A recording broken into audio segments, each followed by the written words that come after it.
विष्णुपादाय कृष्णप्रेष्ठाय भूतले श्रीमते भक्तिवेदान्त स्वामिनिति नामिने नमस्ते सारस्वते देवे गौरवाणी प्रचारिणे निर्विशेषा शून्यवादी पाश्चात्यदेशतारिणे ॐ अज्ञानतिमिरान्धस्य ज्ञानाञ्जनशलाकया चक्षुरुन्मीलितं येन तस्मै श्रीगुरवे नमः। श्रीचैतन्यमनोभीष्टं स्थापितं येन भूतले स्वयं रूप कदा मह्यं ददाति स्वापदान्तिकम्। हे कृष्ण करुणा सिन्धो दीनबन्धो जगत्पते गोपेश गोपिकान्त राधाकान्त नमोऽस्तुते। तप्तकाञ्चन गौराङ्गी राधे वृन्दावनेश्वरी वृषभानुसुते देवी प्रणमामि हरिप्रिये। वाञ्छाकल्पतरुभ्यश्च कृपासिन्धुभ्य एव च पतितानां पावनेभ्यो वैष्णवेभ्यो नमो नमः। श्रीकृष्ण चैतन्य प्रभु नित्यानंद श्री अद्वैत गदाधर श्रीवासादि गौरभक्तवृन्द। हरे Krishna Krishna Krishna Hare Hare Hare Ram Ram Ram Hare Hare. With our sincere prayers to Guru and Shri Krishna, let us start. Try to understand today the 18th chapter of Bhagavad Gita, the first part. As you all received the handouts, so today we will be covering from text number 1 to text number 14. In the next class we will be covering from 41 to 78. So that's how we are going to complete the 18th chapter. So today there are total 3 sections. First section, freedom from bondage through karma yoga. The 5 factors of action. The modes control all activities of all beings. These are the 3 sections which we are going to discuss today. Let us start with the question which Arjuna has asked. In this chapter we begin. Please repeat after me.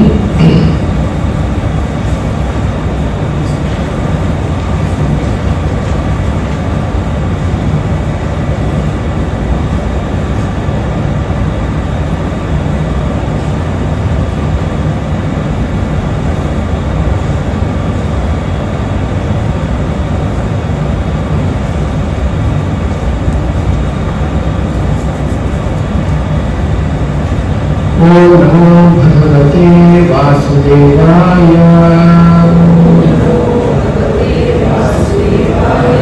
ओम नमो भगवते वासुदेवाय।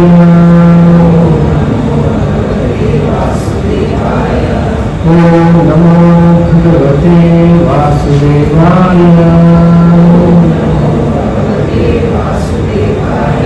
अर्जुन उवाच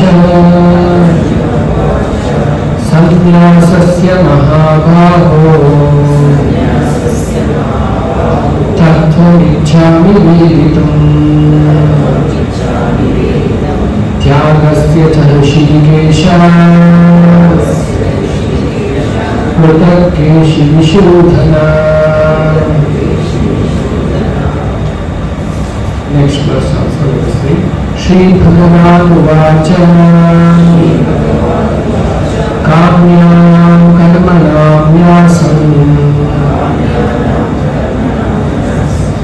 संन्यासं कवयो विदुः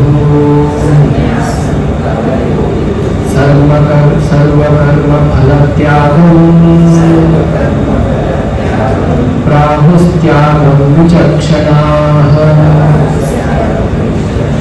श्री भगवान उवाच काम्यानां कर्मणां न्यासं संन्यासं कवयो विदुः सर्वकर्मफलत्यागं प्राहुस्त्यागं विचक्षणाः। So now this chapter is called conclusion of Bhagavad Gita. So Krishna is going to conclude. The whole message is going to be concluded. Very interesting chapter.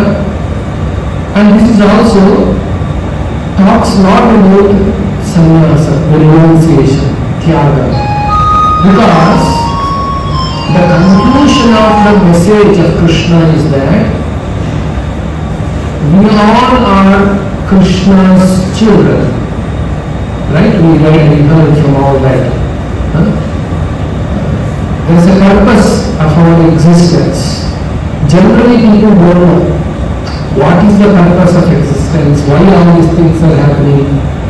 Sometimes some intelligent people wonder, why all this, why is it happening, why suffering is happening, why I am bound to do something, why am I growing old. Some intelligent people are asking this question.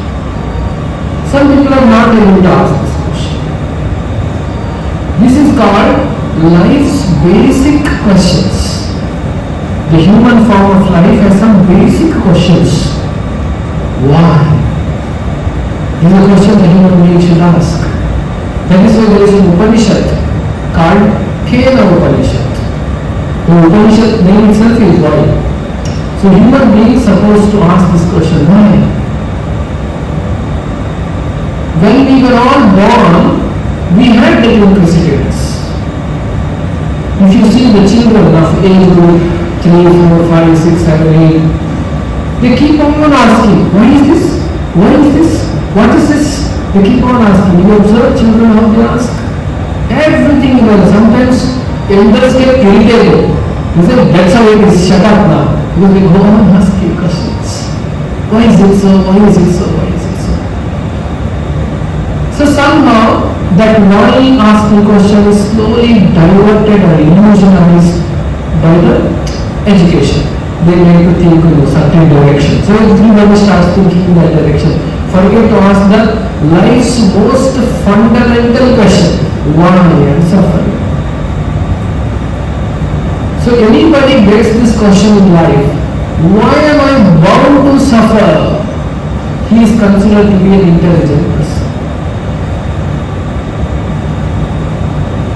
There are so many animals in the zoo. Tiger, monkeys, gorillas. They are not able to think why they are. Sometimes dogs, sometimes elephants. So these elephants are tamed and kept. They are made to work, bring heavy woods from the forest. Hard work they are made to do. But they are not thinking why I have to work. So animals don't have this ability to think why. But human beings should have. If the human beings also exhibit the same character like animal and not asking why, then Shastra says that kind of human beings are not actually human beings, because they are not asking the most fundamental questions. Now, what is the answer? Okay, I asked question. What is the answer for the most fundamental questions of life? Who am I? Why am I suffering? All these things are answered in Bhagavad Gita. Very nicely answered, which we have kept on understanding and hearing from chapter 1 to chapter 17. In the gist of it is that we all are part of God. We are supposed to be happy in the company of God. Those of us who wanted to experience the life without God, the God has created this world called material world. This is what actually most of the dharmas also says. In Christianity also there is one understanding. There is something called Adam and Eve. The Adam and Eve came from the heaven. And the first, it was told not to eat the fruit of the evil garden. So but they ate the fruit. So like this, there is a historically, the living being has fallen from the higher life to the lower life by disobeying certain instructions. The gist of it is the same. So in the Sanatana Dharma also, if you understand, it is more realistically, clearly, with more details it explains that we all belong to God, but somehow or other we thought, let me enjoy independent of God. Then the God thought, they are my children, they are desiring, so let me give them facility for fulfilling their desires. The God's facility to fulfill the desires of those jivas who want to enjoy like this, that is called this world. But what is happening here? Actually we cannot live without God. That's the reality. So God stays in the background of our life and supports our life, sits in our heart and enables our enjoyment, supplies all the necessities and ensures that we fulfill our desires. Though God is fulfilling all these desires, this world is not of happiness. There is a suffering. Because each soul, everybody who left God and wanted to enjoy independently, everybody has a mindset that I should be superior to others. When everybody says I want to be superior to others, then God wants to be equal to everybody. He has set a law. That law is called law of nature or law of karma. So you do this, you get this, you do this, you get this. So you made a law. Now you understand this law and function accordingly, you can control. Hiranyakashipu understood that. He went for tapasya. He did great tapasya.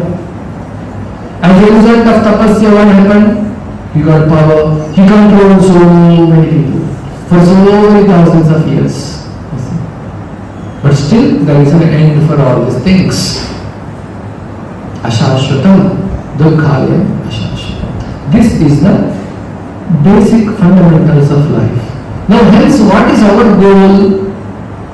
Our goal should not be planning more and more to settle in this world, because it is not possible to settle in this world.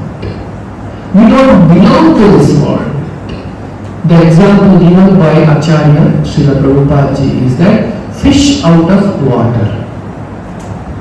If you take the fish out of water, give the best food to fish, which it likes the most, all the facilities, can fish enjoy the food? Fish will say, I don't want any of these things, put me back to water. Like that, the jivas, living beings, all of us, meant to be in the company of Krishna, we love the company of Krishna and come here, and now you are here experiencing that I go and eat nicely and enjoy. I will go and sleep nicely and enjoy. I will have the company of opposite sex and enjoy. I will have the company of my friends and enjoy. I will drink alcohol and enjoy. They are finding various ways. I will have friends, relatives, I will do this, that. I will enjoy this way, that way. But it is not working out. That is why at the end everybody says, no, something is missing in life. Having achieved so many things, very rich and successful people, apparently. So they say that no, something is missing in my life. My health is not good, or my child is not good, I don't have children. Because this world is designed like that. So now, hence Arjuna asking this question. Now let us come to Arjuna's question. So, as having understood this much, now Arjuna is asking question more about renunciation. Because ultimately you have to give up this material attachment to this world. That is the summary of the chapter of the Bhagavad Gita. So he is asking, Arjuna said, what might be Mahabaho, I wish to understand the purpose of renunciation, Tyaga, and renounce the order of life, Sannyasa, who killed of Kesha demon, Rishikesha. There are two names of Krishna here, Keshi Visudana and Rishikesha. So Keshi Visudana because Keshi was the demon killed by Krishna. Keshi was the demon killed by Krishna. Our doubts in the mind, our questions and worries in the mind is compared to demon. So demon has to be killed. That's why he is asking Krishna, addressing Krishna as Keshi Vishodhana. Then he also addressed Krishna here as Rishikesha. Because he is Rishikesha means controller of the senses. Master of the senses. The master of the senses, because to have Tyaga and Sannyasa, one has to master the senses. You see how appropriately Arjuna is addressing Krishna, Rishikesha, Kesha Vishodhana. It is said, Rishikesha Sevanam Bhakti Ruchyate. When we use our senses, we all have senses. Rishik means senses. Rishikena means through the senses. Rishikena, Rishikesha. If you use the senses in the service of Rishikesha, Krishna, that is called Bhakti Ruchyate. That is called Bhakti. Very simple definition of Bhakti. Bhakti is using our senses in the service of the Lord. How? Eyes. How can I use eyes in the service of Lord? Look at the beautiful forms of the Lord and appreciate the beauty of the Lord with eyes. How can I enjoy? How can I employ my ears in the service of the Lord? Hearing, like you are hearing Bhagavad Gita. You can hear the knowledge given by Krishna. You can hear the holy name. You can hear the Sankirtana. So hear. How can I enjoy the nose in the service of the Lord? Smelling the aroma of the flowers and tulasi offered to the Lord.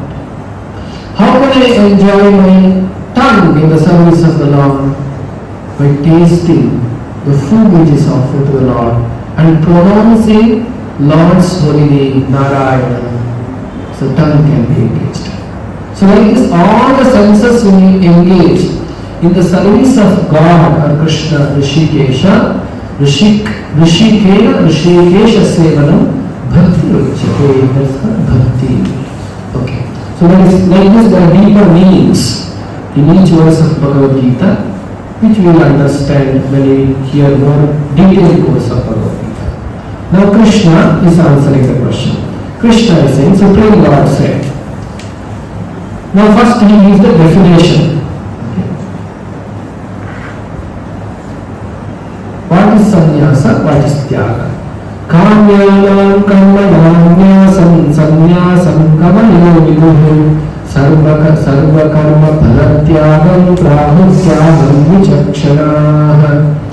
Sannyasa, Supreme Lord said, to give up the results of the activity is called tyaga.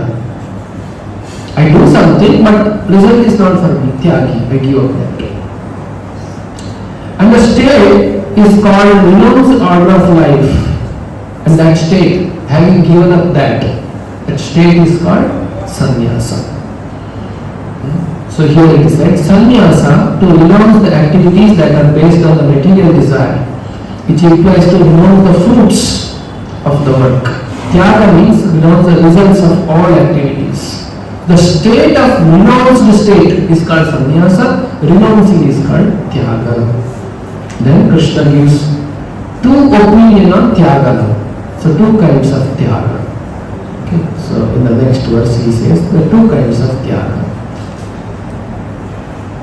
Tyajam doshavat it eke karma prabhu manishinah yajnadana tapak karma na tyajam iti chapare. Some learned men declare that all kinds of fruitive activity should be given up. But there will another sages, other sages, who maintain that acts of sacrifice, charity and parents should never be abandoned. There are two kinds of tyaga. You can see in the presentation there.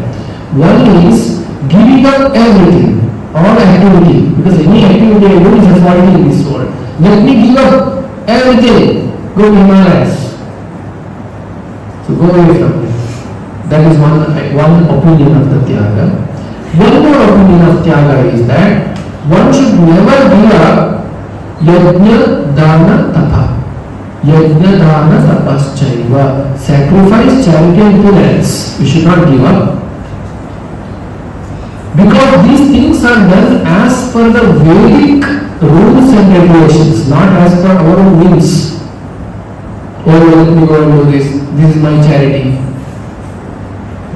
So you cannot go by your own way. You have to go as per the guidelines of the scriptures.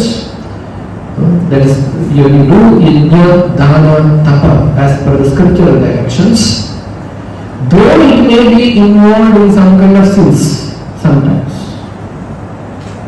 Suppose you are cooking and offering to Krishna. Cooking and offering food to Krishna. That may also involve some kind of himsa, because you cut some plants, taken some vegetables, isn't it? So that also may have some himsa. But one should not give up that because you are doing as per the scriptural guidelines, that you are cooking and offering to Lord. So even if it involves violence, you should not give up. These are two kinds of opinion, Krishna says first. Having told this, Krishna says what is his opinion?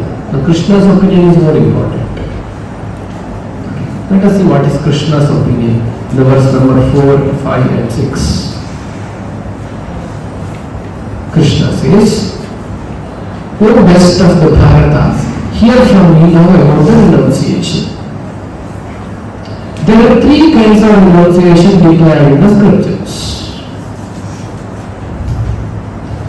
Acts of sacrifice, charity and penance, yajna, dana, tapaha, are not to be given up but should be performed. Indeed, sacrifice, charity and penance purify even the great souls. Even the great yatis, acharyas, they can be purified. Sannyasis can be purified by doing yajna, dana, tapa. So we should never give up these things. All these activities should be performed. See, he says in the 6th verse translation, is also put up in the presentation. All these activities should be performed without any expectation of result. They should be performed as a matter of duty. O Sannapruta, that is my final opinion. So what is Krishna recommending now? Krishna is not recommending to give up the activities and go. Rather, use the activities, do the activities as a matter of duty nicely, and don't expect the result for your enjoyment. Give up the results. Because this chapter is his summary of the conclusion. Now Krishna concluded Karma Yoga by now. Verse number 1 to 6 is concluded Karma Yoga. So first section, first in the half of the first section is concluded Karma Yoga saying your result you should give up for Krishna. Then only karma becomes Karma Yoga. Suppose you do your duty very honestly, but don't give up the result, you enjoy the result. Then what is it called? You are very punctually doing. Suppose your job, you go at 9 o'clock to office and come at 6 o'clock. No any kind of mistakes, bribes, cheating. Honestly you are doing. No, you are paying the tax to the government. Everything sincerely you are doing. Voluntarily you will declare your asset to the income tax and you will pay. But whatever you earn, you are enjoying. What is that called?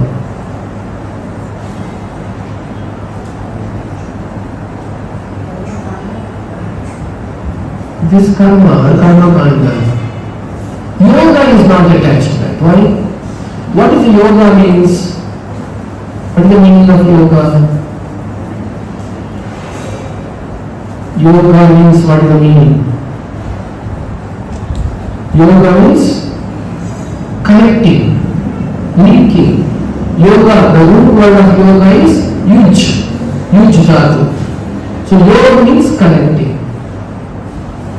If you are working sincerely and enjoying that result, what you are connecting and not connecting. When the result comes, you give the result for God, then you are connecting, linking. Then karma becomes Karma Yoga. Otherwise it is only karma. Then what about those people who are dishonest, those who cheat others and make money? What category they belong to? Dushkarma. Dushkarmis. And they are called, no, they are not considering the Vedic culture itself. They are out of the Vedic standards of life. They are called Vechas, Yavanas, Pashandis. These are the words used for them in the scriptures. They are called either called Pashandi or they are called Gunakara. They are like animals like donkeys, or they are called Yavanas, Vechas, because they are not connecting with God. Not only connecting with God, they are doing dushkarmas, wrong things. So now Karma Yoga, hence the conclusion of Karma Yoga, Krishna is giving here is my opinion. He is saying in the 6th chapter, giving up everything without any expectation of result or should. Okay. So now we have concluded this. Now we go to the next. Jnana. Krishna gives some knowledge now. Jnana Yogas. Up to verse number 13. It will go on now. Okay. So now Krishna says, let us read the 7th verse. Please repeat after me. Niyatasya tu sannyasah karmano nopapadyate moha tasya parityagah tamasa parikirtitah. Prescribed duty should never be renounced. If by illusion one gives up these prescribed duties, such renunciation is said to be in a mode of ignorance. Like I gave an example during the 14th chapter explanation I was giving. Suppose you are walking on the road, you find a mobile phone fallen on the road. So you have 3 options in front of you. First option is that take the phone, reset it and use it for yourself. Go to a factory reset and find a way and start using the phone for yourself. Second option is that, no, this is not my phone, it doesn't belong to me, just look at it and you don't touch it, you just walk.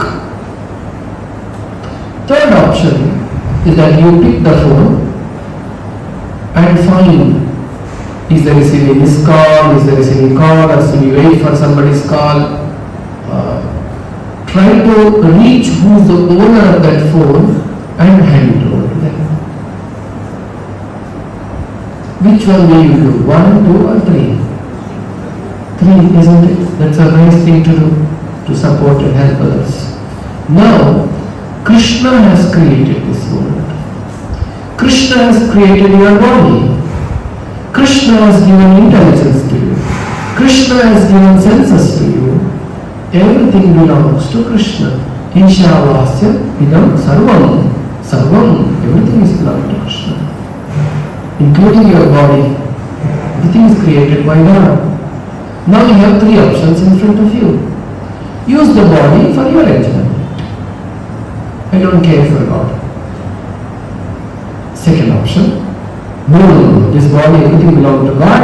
I give up everything and I go away. I don't want to use God's property. I don't want to use God's thing. I'll just go away and I'll renounce everything and I'll go off. Third, this all belongs to God. This body belongs to God. Facilities around me belongs to God. Let me use everything in the seva of God. So which one we should choose then? The third one, isn't it? Just like the mobile, we hand it over to the real owner. Who is the real owner of this world?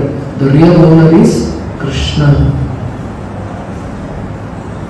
Pitaham asya jagataha mata dhata pitamaha mayadhyakshena prakritihi suyate sa characharam Ishavasyam idam sarvam. So many places Krishna is explaining Bhagavad Gita. Everything is coming from me. Ekamshena sthito jagat. This is just one amsha of me, the creation, what you see in this world. Like this Krishna is explaining so many times, then we understand this is all belong to Krishna. So I should give back to God. Now that is what here it is said. Okay, duty. So if somebody is giving up the duty, that is called mode of ignorance. Not using. Everything belongs to God, so I will give up everything. That's a laziness sometimes. People want to be very lazy. So they will say, no, I don't want to do anything. So it's a laziness. So that renunciation is called the tamo guna. Giving up the prescribed duties because of illusion. They don't have proper knowledge. Next. Anyone who gives up the prescribed duties as troublesome or out of fear is said to be the mode of passion. Such action never leads to the elevation of renunciation. They are not given up because they don't want. They have given up because they can't do it. But to the world they will say, no, I am not interested in those things. Now if I say, I don't want to become an IAS officer, I am not interested. Or if you are interested, can you crack the exam? That is too troublesome, so it's a renunciation I will show. That is called renunciation in the mode of passion. In Kannada, there is a garden, Drakshaguri. You heard this? Yes. The nari, the fox. Grapes. So the grapes, you have seen how they grow grapes? Like you grow this ivy gourd, tondekai, like a chapra they put and they grow like that. Those who are from other part of the country, they will know, they grow grapes there. And grapes are grown at around 5 feet height. This fox cannot reach there, it will jump. It has to jump, and actually it likes grapes so much. It went and saw it jump so many times, but it's not able to reach there. When he came back, his friends asked, how was the grapes? Then he said, no, that grapes is sour. I could see the color of it, so I gave up those things. Did he give up because grapes is sour? He gave up because he could not reach to the grapes. He could not get it, but he made a philosophy out of it. No, I am not interested. So this is not the proper renunciation because it is troublesome. That renunciation is called renunciation in the mode of passion. Such renunciation is not permanent. It is temporary. Again the fox will get desire to eat grapes. Next day again it will go and jump to the sour grapes. That renunciation is because of trouble. It has temporary situation. When I joined as a full-time devotee in ISKCON, some people came and asked me, something went wrong in life? Something went wrong, something happened, suddenly why you came? Because people think giving up is because something going wrong in your life. Somebody liked a girl said break up one day, and suddenly renunciation came, and the person comes to temple. Prabhuji, I understood this world is full of misery. So tell me what should I do? I want to practice Bhagavad Gita. So we know that renunciation is the mode of passion. That time he feels too early, but it is mode of passion. How long it will stay? Till one more message he gets. So then renunciation fast. So that's what Krishna is saying. Giving up the prescribed duties is troublesome out of fear of the bodily discomfort. This is a mode of passion. So next renunciation. But he who performs his prescribed duties only because it ought to be done and renounces all attachment to the fruits, his renunciation is of the nature of goodness. He does, he achieves, he gets the result, gives it to Krishna. Like Arjuna. He fought, won the war, the result is for Krishna. He did not give up. Arjuna could have done like nothing to do with, I understood Bhagavad Gita, nothing to do in this world, Krishna, I will take a begging bowl and I will go off. Or Arjuna could have told, no, by thinking so many big heroes standing, he got scared to fight and say, no, this I don't want to fight. Arjuna did not do any of these things. What did Arjuna do? Arjuna fought rigorously as a devotee of the Lord and offered the results at the lotus feet of Lord. This is how the devotee is. So here, these three things are explained. Next.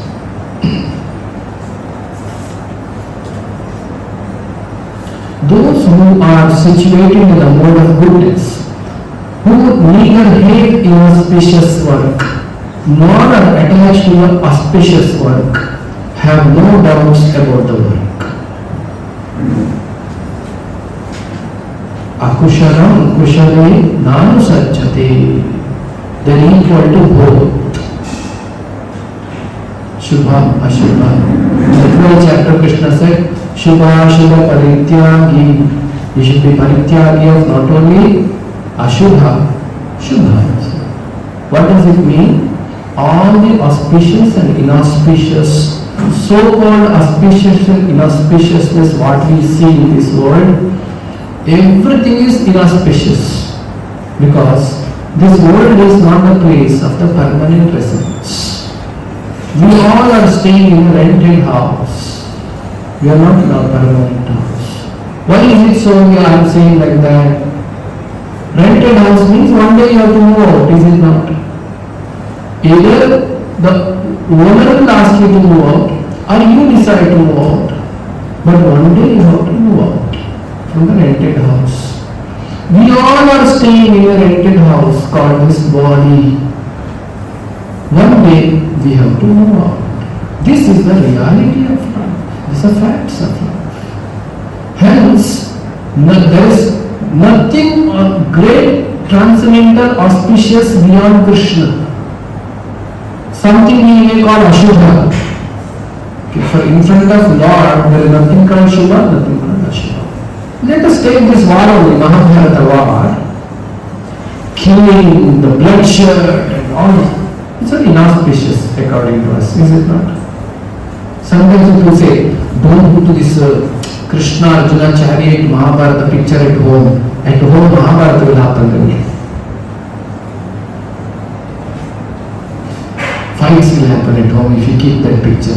Some people say, don't keep Bhagavad Gita like this at home. Fights will happen. Some people say, misunderstand.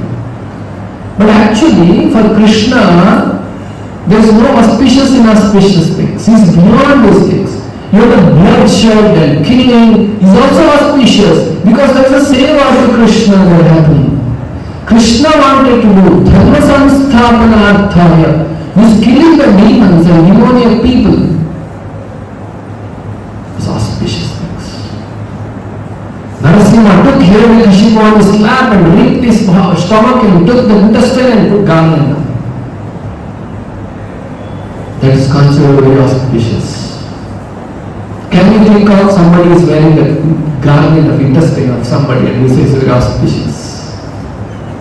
For the God is beyond auspiciousness. That is why in the service of Lord, it is beyond almost this, the law of this world. Law of Gunakara, Gunakara for those who are not devotees of Krishna. When you are doing the service of the Lord, actually does not apply. Because Lord is beyond these things. While doing the service of God, but while in our regular life, we see that for doing Yes, when you do regular service, work, which is not the service of the Lord, you may see it into line effects. Actually, service of the Lord also, we should do it a pure heart, not that I should get benefited. The percentage I want profit in serving the Lord also. No, somewhere I should be appreciated. I have something because I am not pure in heart. I may have such desires. Then all those Rahakala effect will come. For those who are 100% pure, for them it will not come. Because their intention is only to serve Lord. What we are talking is a pure service to the Lord. Pure service to the Lord does not wait for auspiciousness and inauspiciousness. So it is said, those who are situated in a mode of goodness, who neither hate inauspicious work, nor are attached to auspicious work, have no doubts about the work. They are very clear what to be done in life. Nobody need to tell them, they are very clear about it. Further Krishna is saying, it is indeed impossible for an embodied being means all of us, living being who have got bodies, to give up the activities. Therefore, it is said that he who renounces the fruits of action is one who has truly renounced. Actually, we cannot stop activities. We cannot keep quiet because we have got bodies in this material world.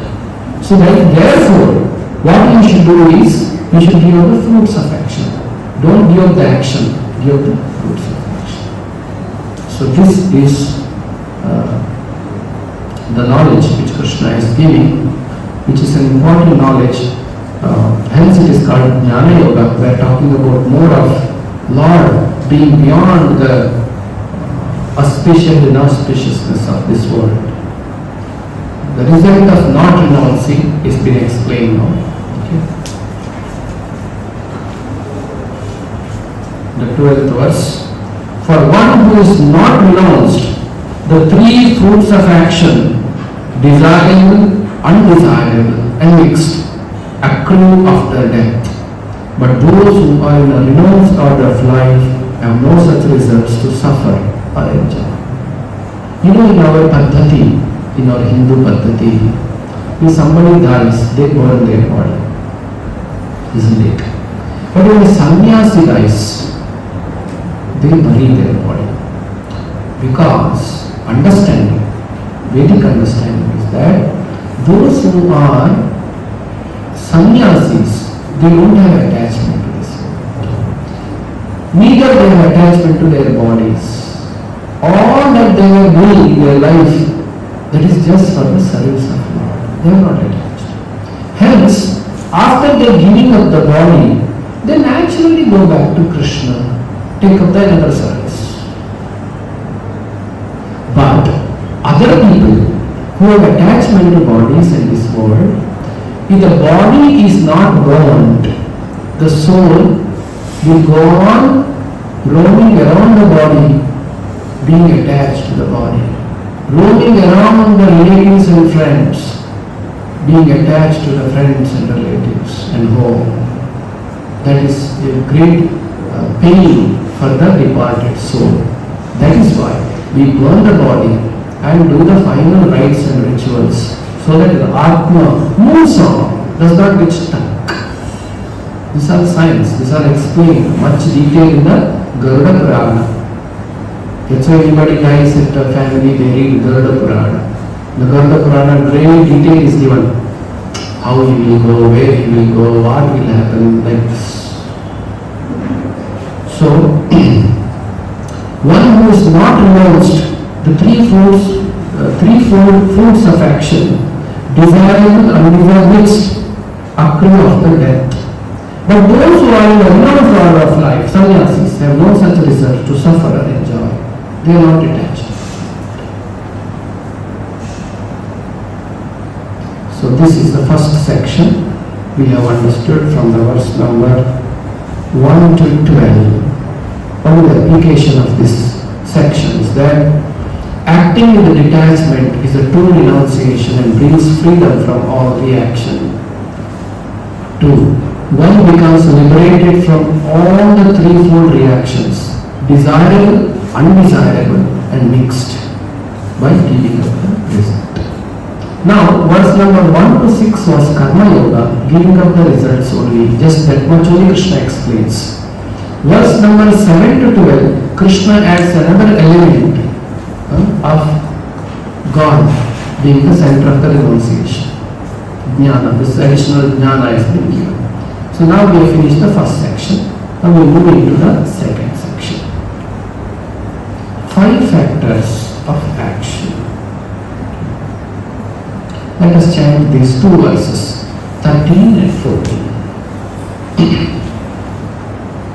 Please repeat. Panchaitani Mahabaho Karanani Nibodhame Sankhye Kritante Proktani Siddhaye Sarvakarmanam Adhishtanam Tatha Karta Karanam Cha Prathak Vidham Vividhascha Prathak Cheshta Daivam Chaivatra Panchamam. Let me read the translation. O mighty armed Arjuna, learn from me of the 5 factors which bring about the accomplishment of all action. These are declared in Sankhya philosophy to be the place of action, the performer, the senses, the endeavor, and ultimately the super soul.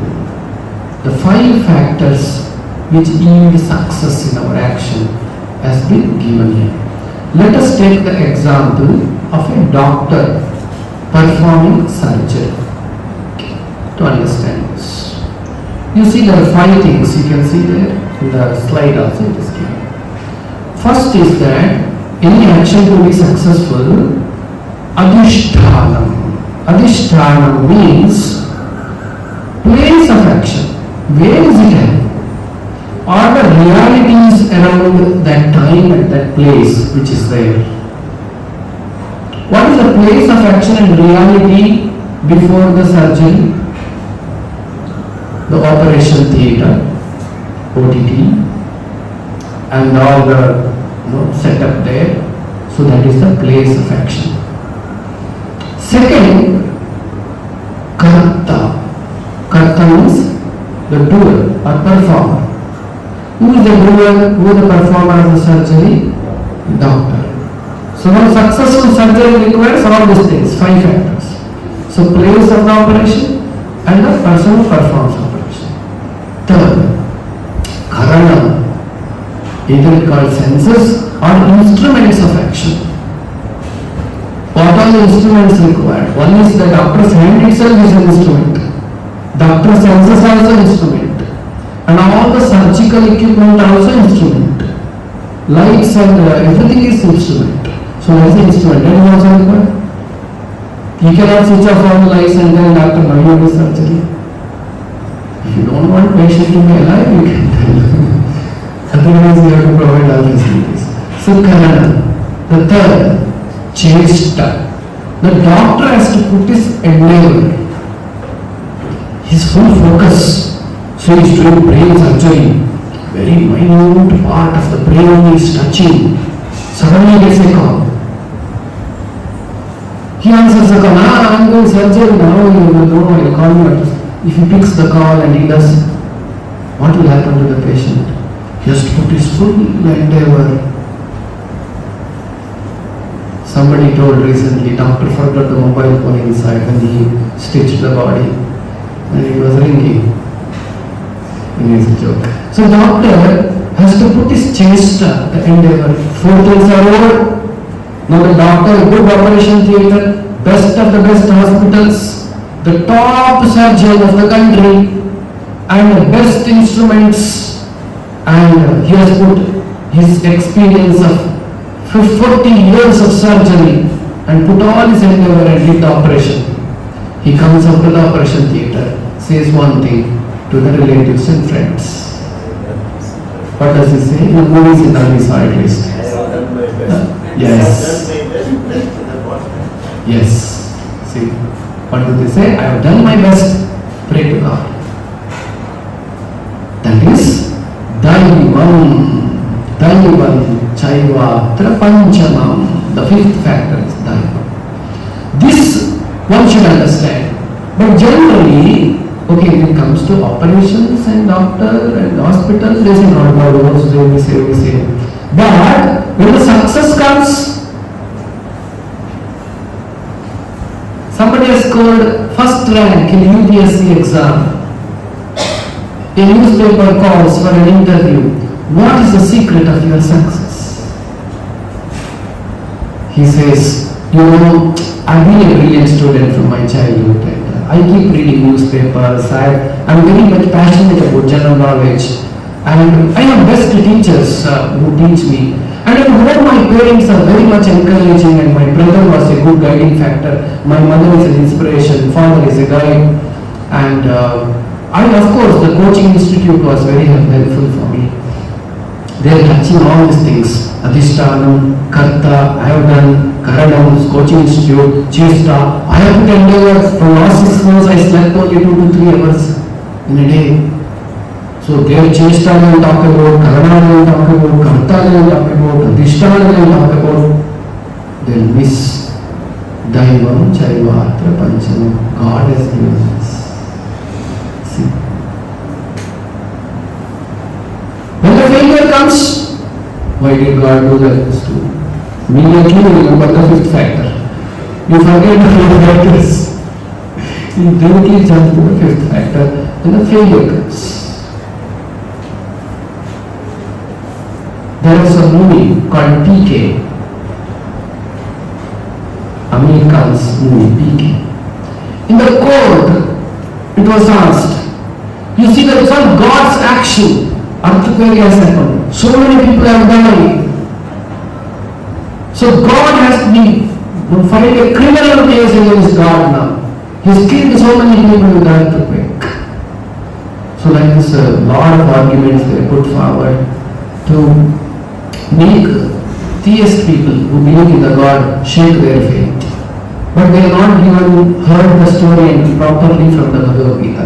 We should ask them a question. Now God has not given earthquake from so many long time and we never understood. Are we paying to God for it? If we are charging God for giving earthquake, should we not pay for God when He is not giving earthquake? Why are you forgetting? Only when suffering comes you are charging God.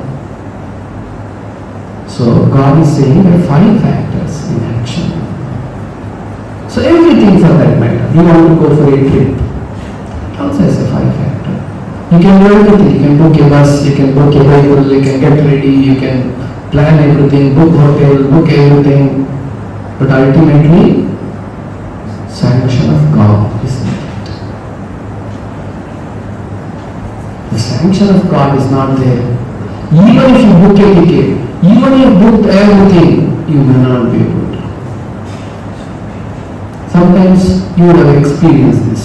Every preparation is done, but somehow it did not happen. That means Daivam has not sanctioned. God has to sanction ultimately. Without God's sanction, it will not happen. That is why we say, even the blade of grass does not move without the sanction of God. That means is he killing people? Somebody is killed, is God killing? God is not directly involved in these things. He is just sanctioner. If somebody trying to kill another person, one person trying to kill another person, God only is saying, this person is he having sufficient credits to kill other person. You see only that factor. And this person is so much desiring to kill another person. It's okay, that's true. But my reaction will be there for you. Next life this person will kill you. The arrangement will be done. God's law will prevail. But he sanctions.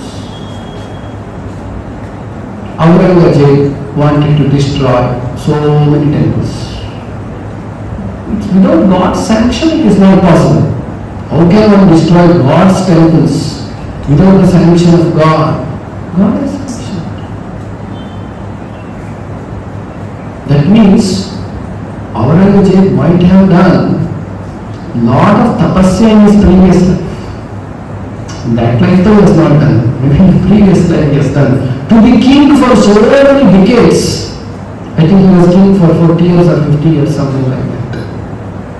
And destroyed so many temples and killed so many people. He has to pay for it, ultimately. There is no doubt about it. He has to pay for all that he has done. But imagine to do that, take that action also, you should be so powerful. No? From where the power is coming? The power is coming from God only. This action. It is not new. Even Hiranyakashipu also destroyed. Ravana also destroyed temples. Ravana killed the rishis. Ravana destroyed so many things. So time and then, now and then, there are some Rakshasas, there will be some people who are demonic in nature will come and destroy and trouble the pious people. Then what happens? Yada yada hi dharmasya glanirбhavati bharata abhyutanam dharmasya tadatmanam sujamyaham. God will come at appropriate time. We should do our duty of doing service to God. Big things we cannot change. Big thing has to change means God has to put his energy there. So, that is why Daivam is an important factor. In our day-to-day life also, we should recognize both in success and failure, the God's hand. Every day morning, you should start your day by counting the blessings in your life from God. And thank God, express your gratitude to God for good things He has given. So many people are born without hands and legs. So many people are born without eyes. So many people are born without intelligence. Is it not? So many people born with diseases like cancer and HIV. And so many people are suffering. And I have not got those things. I don't have dearth of food. God has given me a functional body. Like this we should count the blessings and express our gratitude to Daivam, all that He has given in our life. That's a way to start a day. So, the fifth, these five things, every Bhagavad Gita student should remember the Lord's involvement in life. Then, 15th verse. whatever right or wrong action a man performs by body, mind or speech is caused by these 5 factors. So everywhere these 5 factors influence will be there. Body, mind and speech. Kaya, Vacha, Manasa. Next verse. Who is the doer? Doership and non-doership. 16th and 17th verse. Therefore, one who thinks himself the only doer, not considering the 5 factors, is certainly not very intelligent. He cannot see things as they are. Not very intelligent people. Next verse. One who is not motivated by false ego, Ahankara, whose intelligence is not entangled, their buddhi is very clear. Though he kills men in this world, is not his slave, nor is he bound by his actions. Not in the false ego means he is not doing for himself. False ego means me and mine. That is the definition of false ego. Me and mine is false ego. Nanu, nannadu. There is one saying, when it was asked to a great devotee, will you go back to God in this life? In the Kannada it is there. He replied, Nanu hodenu. You have heard this? ಈ ಜೀವನ ಆದಮೇಲೆ ನಿಮಗೆ ದೇವರ ಹತ್ರ ಹೋಗ್ತೀರಾ, ಮುಕ್ತಿ ಸಿಗತ್ತಾ ಅಂತ ಪ್ರಶ್ನೆ ಕೇಳಿದ್ದಕ್ಕೆ ನಾನು ಹೋದರೆ ಹೋದೇನು ಅಂತ ಉತ್ತರವನ್ನು ಕೊಟ್ಟರಂತೆ ದಾಸರು. What is the meaning? ನಾನು should be put in inverted comma. If I give up me and my ego, ನಾನು ಹೋದರೆ ಹೋದೇನು, I will go back to God. The ego is the one which is stopping us. So here Krishna is saying, you see that? So one is not motivated by false ego. One is not motivated by this mixed, contaminated intelligence. Such person, though he kills somebody in this world, for what he will kill them? He will kill only for service of Krishna, isn't it? So, not is he bound by his action. He is not bound by this world. So with this, we end the section 2 and move to last section of today's discussion, that the modes control all activities in all beings. We understood this in the 17th chapter. We have discussed a lot about modes in the 14th chapter as well, 3 gunas. And the 17th chapter, again 3 modes we discussed. How austerity, charity, all these things are categorized. Because Arjuna asked a question there. If somebody does not follow scriptures, yashastra vijayustujya vartate kamakarata, he acts his own as per his mind, what will happen to them? He does not follow scriptures. Then Krishna had to explain. The faith is under 3 categories. Sattva-guna faith, Rajoguna faith, Tamoguna faith. Then he went on explaining 3 modes. Now Krishna is going to explain, in this if you see in your handout it is there, 3 modes, the knowledge in 3 modes, working in 3 modes, worker in 3 modes, intelligence or understanding in 3 modes, determination in 3 modes, happiness in 3 modes. Very nice. Good knowledge you will gain from this. Okay, Jnana, Karma, Karta, Buddhi, Vritti, Sukha. These things are explained by Krishna in the coming verses now. So because previously now Krishna spoke about, this chapter is ultimately called as the perfection of renunciation. Renunciation means there is action, there is a detachment, there is a inaction. So because these things, for that you need jnana, you are a doer, karta, you have to do karma, you should use your intelligence, buddhi, determination, and ultimately happiness. Since these topics are involved, Krishna is talking these topics in the 3 modes. That is the context why Krishna is going to explain these things, so that we become very clear what I should do and what I should not do. Okay. So this is the context. Now let us see what is Krishna saying.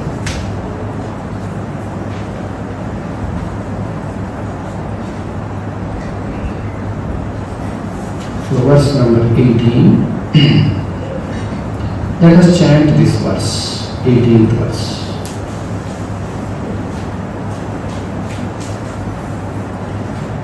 Jnanam jneyam parijñātā trividhā karma chodhanā karanam karma karteti trividhā karma sangrahā. The knowledge, the object of knowledge, jnana, jneya, and the knower of the knowledge, parijñātā, are the three factors which motivate action. To do any action, you know, you have a knowledge why you are doing. That's called object. What I will get if I do this? And then you yourself, who is the knower of that action. So these three things are involved. The work and the doer comprise the threefold basis of action. In accordance with the three modes of material nature, there are three kinds of knowledge, action and performance of action. Listen, I describe them. Now we will go on describing. Okay. Now let us start. The knowledge by which one is divided, one undivided spiritual nature is seen in all living entities, though they are divided into innumerable forms, you should understand to be the mode of goodness. So, in the mode of goodness, the knowledge, he sees in all living entities, he sees everything is actually undivided, because though there are varieties, ultimately he sees everything has come from God. That's the one unifying factor of this creation. That is God. So he sees that is mode of goodness. That knowledge by which one sees that in every different body there is a different type of living entity, you should understand to be in a mode of passion. Then there will be likes, dislikes, hate, liking, all these things will come because it's a mode of passion. Knowledge by which one is attached to one kind of work as the all in all, without knowledge of the truth, which is very meager, is said to be in the mode of darkness. They don't know why they are doing. They are just doing it. They are not interested to know why they are doing, what they are doing. So they just like to do that. That is the mode of ignorance. Like in the story of Gunakara I told you once. So the hunter, he is just killing and he is enjoying. Why he is doing, he is not thinking. What is the result of his action? He is not thinking. It's a mode of ignorance. That action which is regulated, these are translations, 23, 24, 25. The action which is regulated and which is performed without attachment, without love or hatred, without desire for fruiting and results, is said to be in the mode of goodness. The action should be beyond all these things, love, hatred, desire, and that is being detached without attachment to this world. So that is that action is goodness. But action performed with a great effort by one seeking to gratify his desires and enacted from the sense of false ego, I and mine, is called action in mode of passion. The action performed in illusion, in disregarding of the scriptural injunctions, does not follow any rules and regulations of scriptures, without concern for the future bondage or for violence or distress caused to others, is said to be in the mode of ignorance. All sinful actions come under the category of action in mode of ignorance. One who performs his duty without association with the modes, now coming to worker, karta. The one who performs his duty without association with the modes of material nature, without false ego, with great determination and enthusiasm, and without wavering in success or failure, is said to be the worker in the mode of goodness.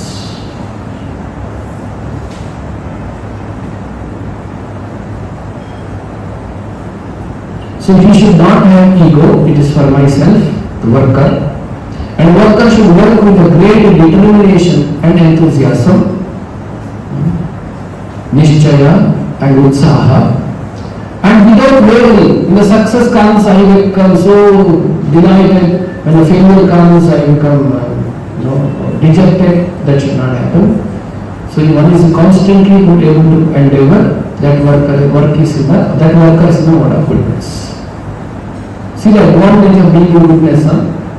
You don't get dejected in your life when the failure comes, because you are about the goodness. Once, Srila Prabhupada, it was in 1950s. It was before Srila Prabhupada took sannyasa. He already started writing a manuscript for Bhagavad Gita. He was taking verse by verse translation, but he was writing making it ready. Those days all handwritten typewriter, he was typing and keeping it. Getting papers were very difficult those days. Not like these days, anywhere you go buy A4 sheets bundle. Papers were not available so easily. With great difficulty, he got papers. British left. I think it was 40s. When before independence, and he was writing, he wrote total 1200 pages, completed the Bhagavad Gita, entire manuscript, got it ready for printing, kept it safely at home and started traveling to meet people to get printing. He had come to South. He met one great man in Chennai, in Tamil Nadu. His name was Dr. Alagappan. Dr. Alagappan said, "You have done a great job. I will sponsor." So he came forward. It took some time to convince. One of the friends of Prabhupada was convincing him. He got a favorable reply, "Yes, I will sponsor." So Prabhupada was so happy that now I will print Bhagavad Gita. So much work, not to write 1200 pages, word to word translation, meaning, purport. He went back home to collect the manuscript, but the manuscript was missing. What happened? Nobody knows. He asked the wife, his wife said, "I don't know. Where is it?" He searched everywhere. It appeared that somebody sold it for kgs so that they can get some money. Then what did Prabhupada do? Again started writing. He did not get dejected. But we can feel, oh, what a one time reading Bhagavad Gita is struggling. He has written word, meaning, everything, and get it ready, 1200 pages he wrote. And he got a person to sponsor and print. And manuscript is stolen. And he wrote from the beginning. So he is beyond goodness, you see. Worker who is attached to work and the fruits of work, desiring to enjoy those fruits, and who is greedy, always envious, impure, and moved by joy and sorrow, is said to be the mode of passion. The worker who is always engaged in work against the injunction of the scripture. Anything you say you should do like this, they'll do it. Use right hand, you say use left hand. You tell right from left to right, you write from right to left. So they don't follow these injunctions. Who is materialistic, obstinate, cheating, expert in insulting others, and who is lazy, always morose. Is he enjoying? No, he is also morose. And procrastinating is said to be a worker in a mode of ignorance. His life is also miserable. If anybody coming touching his life, he will make their life also miserable. That is the mode of ignorance. understanding in the three modes. That understanding by which one knows that what ought to be done and what ought not to be done, what is to be feared and what is not to be feared, what is binding and what is liberating, is in a mode of goodness. So he is very knowledgeable. He knows what to be done, what is binding, what I do it is not good for me, what I do is good for me. He has the full knowledge of it and is acting like that. That understanding is goodness. Understanding which cannot distinguish between religion and irreligion, between action that should be done and action that should not be done, is in a mode of passion. That can happen because of ego. That understanding which considers irreligion to be religion and religion to be irreligion under the spell of illusion and darkness and strives always in the wrong direction is in the mode of ignorance. Now determination, that nishchaya, that is the modes. The determination which is unbreakable, which is sustained with the steadfastness by yoga practice, which thus controls the activities of the mind, life and senses, is determination in mode of goodness. That determination by which one holds fast to fruitive results in religion, economic development and sense gratification is to be the nature of passion. Dharma, artha, kama. Moksha is not there in the list. So there is only fruitive actions, dharma, fruitive result in religion, economic development, artha, sense gratification, kama. So they are determined to get these things. They are in the mode of passion. That determination which cannot go beyond dreaming, fearfulness, lamentation, moroseness and illusion, such unintelligent determination is in the mode of darkness. Very easy to understand, but we can reflect on ourselves. Then happiness.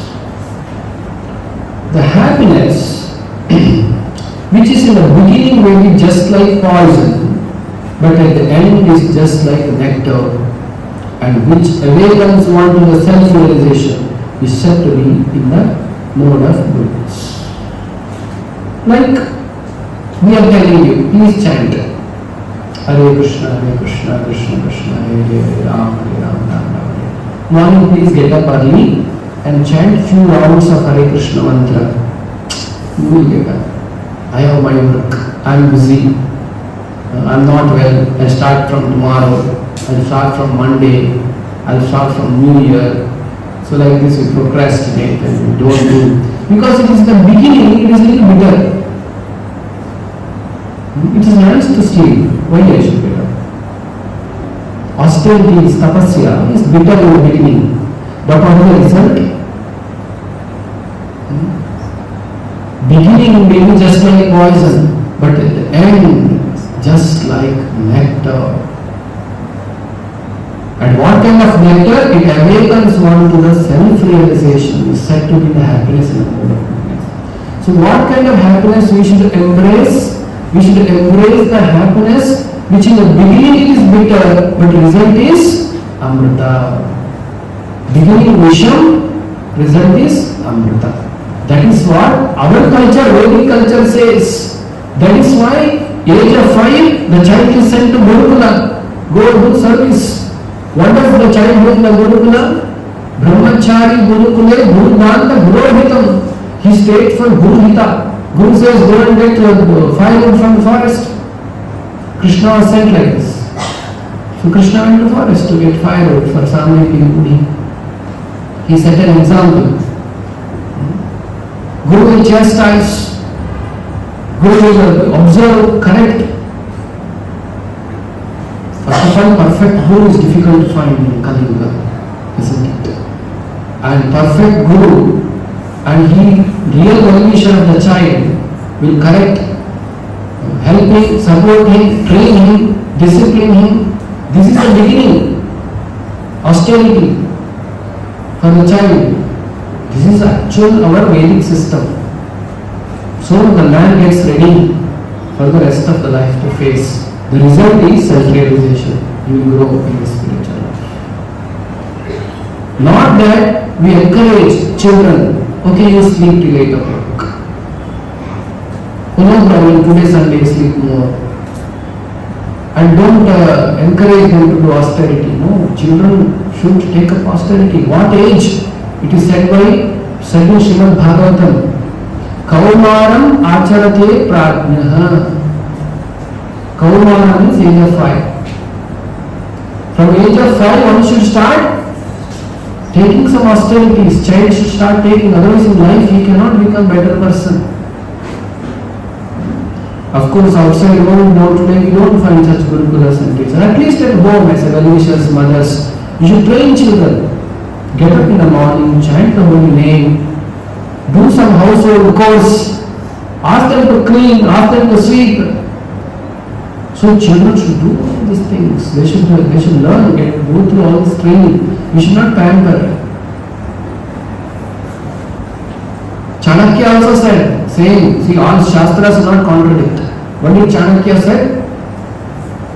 Panaye panchavarshami dashavarshami tadaye prapte tu shodashi varshe putra mitra udachare. Ladaye panchavarshami. 5 years you take care nicely. Show all love and affection and correct them lovingly, very nicely. Okay, all that is allowed. Because child's emotional intelligence also has to blossom with the love of the parents. He should have full faith in the parents or their real evolution of me. By 5 years it is established. Then what we should do? Lavale panchavarshami. Next 10 years. Tadaye dashavarshami. Next 10 years you should beat. Age 6 to 16. The parents should beat the child, it is said. Chanakya is saying. He is very strict. Child will not leave home and go, don't worry. Because for 5 years you have shown good love and affection, that attachment will be there. So one should be strict with the child from the age of 6 to 16. Prapte tu shodashe varshe putram mitra vadachare. When he reaches 16 with all this, how should the father treat the son or daughter? Mitra vadachare, like a friend. Means very good relationship. Advice. Friend, you can only advise. Don't put your intelligence. No, you should do engineering only. You should do this only. You have to give free to child. Okay. But because you have taken that training, 5 plus 10, not without that. Now the child is properly disciplined, understood. Now the child is properly developing, becoming mature. The child has to become mature. You have to deal with the child like a mature person. If you deal with the child like you are a child, you are after 25 years, you remain a child. Now the parents have to deal with the child as a friend. Means you are also equal. You also tell, advise them, take their input. So this is the way Chanakya Pandita has told how the child has to be raised. So here it is said, the happiness, sukham, in the beginning it will be bitter. If you take that, at the end it will be amrita. That happiness is in the sattva-guna happiness. Now let us see what is rajasic happiness. The happiness which is derived from the contact of senses, tongue and nose and ears and all that, with their objects, which appears like nectar at the first, but poison at the end, said to be the nature of passion. Watching unwanted videos in the mobile, some children are doing. Very nice, very enjoyable for the child. Nectar at the beginning. What was the result? Visham. Amrutam, Visham. Pariname, Vishamiva. Parinama will be Visham. That kind of happiness is immediate happiness. When you look, you should know the result of that will be misery. That kind of happiness is passion. That happiness which is blinded to self-realization, there is no idea of spiritual progress, etc. Which is delusion from the beginning to end, and which arises from sleep, laziness and illusion, is said to be of the nature of ignorance. Srila Prabhupada said he saw in the Western countries, very cold countries like European countries, many places like this. Sometimes people sleep on Saturday and get up on Monday. Cold country, they cover their body. In Mango, you cannot sleep like that. That's a good thing. That's why Mangolians are scoring good marks. Weather is supporting them to get up in the morning. So, cold day, cover the blanket and sleep. Outside is 0 degree, 3 degree, -1 degree. Sleep. Saturday evening they will sleep, drink and sleep. Then Sunday evening they sleep, and Monday morning they get up and they go to office.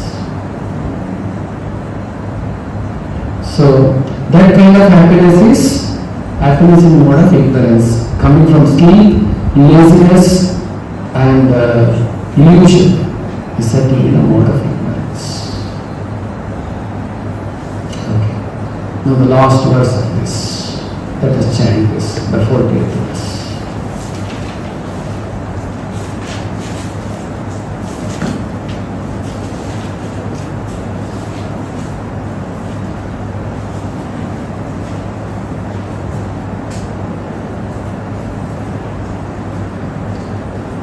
Natavasti prithvivyam cha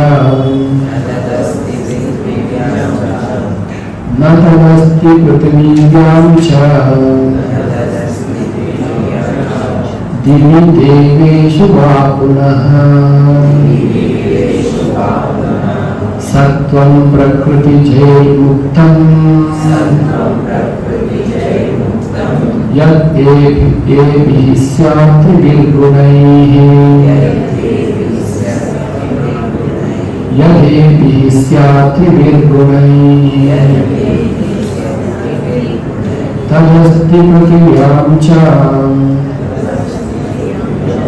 Divi deveshu vapunaha Sattvam prakriti jai muktam Yadhevi syatri virgunaihi. There is no being existing either here or among the devatas in the higher planetary systems which is free from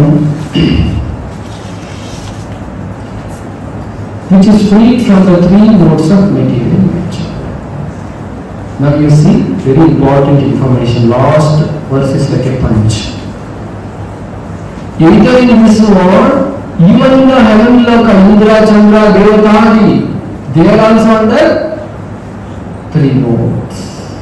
Sattva, Rajas, Tamas. But going back to Krishna means what? Crossing the three modes. Which chapter it is there? In the 14th chapter. Gunatita. We discussed a lot on Gunatita in the 14th chapter of Bhagavad Gita. How to go beyond the three modes. One has to render devotional service. Open 14th chapter, 26th verse in your book.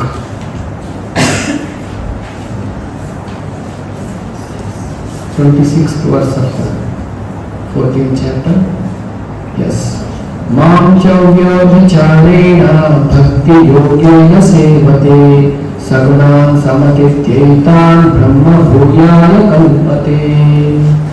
One who engages in full devotional service, who does not fall down in any circumstance, at once transcends the modes of material nature, thus comes to the level of Dharma. So one has to cross the three modes. Sattva-guna is good. Sattva-guna helps us to progress. But we have to go beyond Sattva-guna, transcend the Sattva-guna, become Shuddha Sattva. So three modes of material nature we cross. Though in the higher planetary systems, devatas, they are also under three modes, is told here by Krishna. So everybody is under these three modes. So with this, we have come to the end of part-1 of the 18th chapter. Next part is the most important part. Now we have understood about the Tyaga, Sannyasa and all those things. So next part, I will just show you what we are going to understand is. This part we understood Karma Yoga, Jnana Yoga and modes of nature. The part 2 We are going to understand about ideal worker, confidential knowledge. So many times we have confidential knowledge. Now the most confidential knowledge is coming. I have done that must be very, very confidential. Then pure bhakti. Then the conclusion. Final conclusion by Sanjaya, the verse number 78. With this we will be completing the part 2. So with that you all will be finishing the Bhagavad Gita course. So that will be the next week on the 5th of May, and 12th of May will be the test. And those who are not writing test, for them we can have any doubts, anything you want to clear, you want to ask questions. I'll be there to answer your questions from the chapter 1 to 18. Anything you want to understand. One thing I request all of you to do is that read the Bhagavad Gita. Now that you want the outline, what is there, what it is. Now when you read, you will understand, you will absorb. Otherwise, every word used may become jargon for you. You don't understand what exactly it is. When you say 3 modes of material nature. First time when you came and heard, what you understand from that? You don't understand anything. So now you know what it is. So it becomes very easy for you to absorb. So my earnest request to all of you is that now you should read Bhagavad Gita nicely. If you are not started, please start from the introduction. From the introduction, the 18 to 20 pages introduction is there. After the introduction, chapter 1, 2, 3, 4, 5. It may take about 6 months for you to finish. If you read every day, 1 hour. 1 hour, you can read up to 40 to 50 pages. Okay. So 50 pages means it is about 700, 800 pages are there in Bhagavad Gita. 900 pages you take. So there will be about 100 days for you to finish. 100 days is 3.5 months. Then here and there marriage will come and relatives will come home. So keep the target. Suppose now it is in the May or April. May, June, July, August, September, October. By the Kartika month starts, I should finish. Like that you should keep some target. Without target you will go to mode of ignorance. You will enjoy sleep, laziness, procrastination and all these things. You should have a goal. Okay, I will finish it this time. That is one. Second thing, chanting Hare Krishna mantra. Without that you will not absorb. If you go and sit as a knowledge, after a few days you will forget. If you have to realize what Krishna is saying, you should have Shakti. Like when you eat something, you should have digestion power too. Just like somebody says it's very good for health, eat. But if your body is not having the ability to digest, will your body get the benefit of it? It cannot absorb the nutrition which is there in the food, isn't it? Like that, Bhagavad Gita is good. Reading Bhagavad Gita is good. But to digest the knowledge which Krishna has given, you require spiritual strength.